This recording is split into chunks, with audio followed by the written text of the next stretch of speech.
This policy of containment, would you look at our treatment of Ukraine through that same lens? Are we fighting a battle that we're going to look at 50 years from now and say that was just ridiculous? You can't push something uphill. You can't stop. But every business knows if you go do anything in Ukraine, the first thing you have to do is start paying off everybody. Right.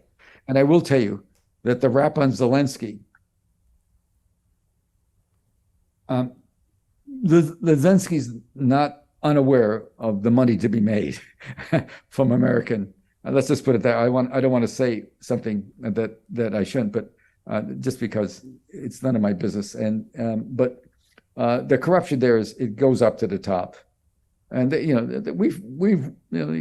been told cut it out, and I don't understand. I don't understand. It's clear that the Ukraine army has been eviscerated, and the people are suffering terribly. And he's keeping on going, and Biden's keeping on going instead of pushing like a mother for peace. Your Boris Johnson did his thing. I think it's pretty clear in March or April when he screwed up some peace talks that were underway. The Turks were doing peace talks, and Erdogan, who I don't like at all because he's very undemocratic. Erdogan is keeping Sweden out of the NATO because I'm sure he's enraged at the fact that he had something going and we blew it in the spring with the Russians, because he has good contacts. He was taking oil from Russia, excess oil. Russia's done fine. Their economy's in a downfall. Inflation's high, the same as it is here, but it's not as bad as in the rest of the world. Certainly not as bad as in the UK, and he's certainly holding on. And the fact that there's no more McDonald's is a blow to some people in Moscow, but they're carrying on. And the sanctions haven't worked. Talk about sanctions. Let me tell you about Fidel Castro in a country called Cuba. They've been sanctioned since 1960. Yeah. Well, yeah.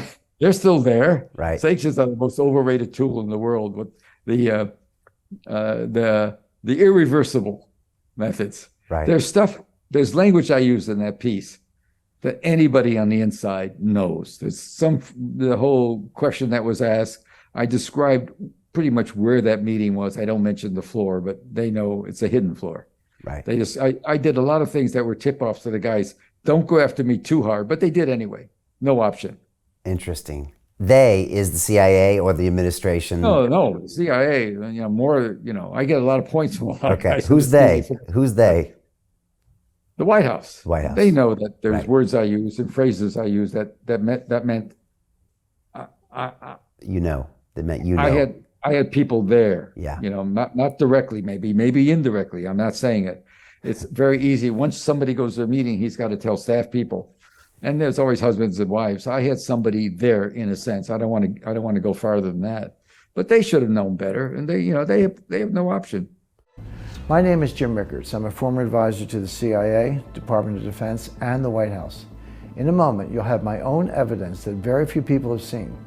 You'll see how I believe two acts of democratic stupidity are about to combine into a storm that will change America forever: the American energy Armageddon. In fact, due to specific circumstances created by the Armageddon, it's possible you could now win big while others lose. You see, there's a universal truth. In times of crisis, money moves. During the coming energy Armageddon, most Americans will face new hardships, but not all. A few will win, and win big. You're about to see how the energy Armageddon could create a one-time opportunity to secure new substantial wealth. If you want in, keep watching. Right now, today, America is running out of gas, diesel, and oil. Our national fuel reserves are down 50% or more from where they should be. It's so urgent, major suppliers are calling it a code red emergency. We don't have the refining capacity to catch up, and we're shipping most of what we have to Europe to bail them out of Calamity Joe's Nordstream crisis. We're now facing catastrophic fuel shortages I predict will collapse our nation's energy grid. When it happens, every citizen will see firsthand the Dems' obsession with green energy is a scam. In fact, I'm going to show you my evidence that outs them as shameless hypocrites. That's not all. I predict this storm will bring about a new social order to our country.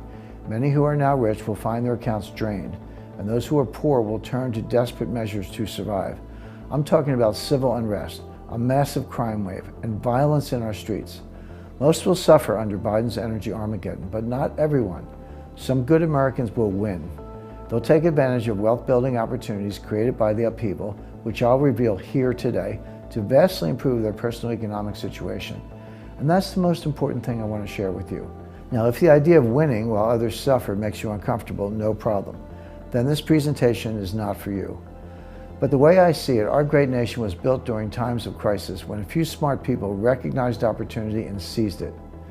If you see the storm coming, if you know Calamity Joe and his ilk are steering us straight into it, and you want to not just survive, but thrive by using the crisis potentially to grow your personal wealth, then you're exactly who I want to reach today. Give me about 3 minutes of your time.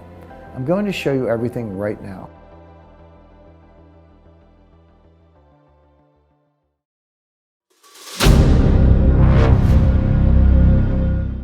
I'm looking for partners, collaborators, colleagues who want to join forces with me around the globe and create real value, generational wealth, and financial freedom for everyone else around the world.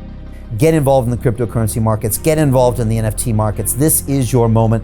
Life all comes down to a few moments. Don't let this pass. Now it's not too late. Next year's going to be too late. Ultimately, this is about freedom. That's the way I see it. This is about giving power back to the people and enabling billions of people worldwide to use the financial markets to improve their lives and those of their friends and their families and their communities. Honestly, I think it's a violation of human rights not to allow people basic access to financial services.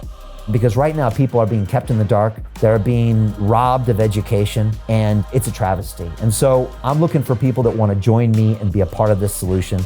And that all happens inside the DeFi Academy. The gains my students are making are absolutely amazing. Double, triple-digit gains in the first month alone. That's amazing. This will change your life. Now is the time to get involved.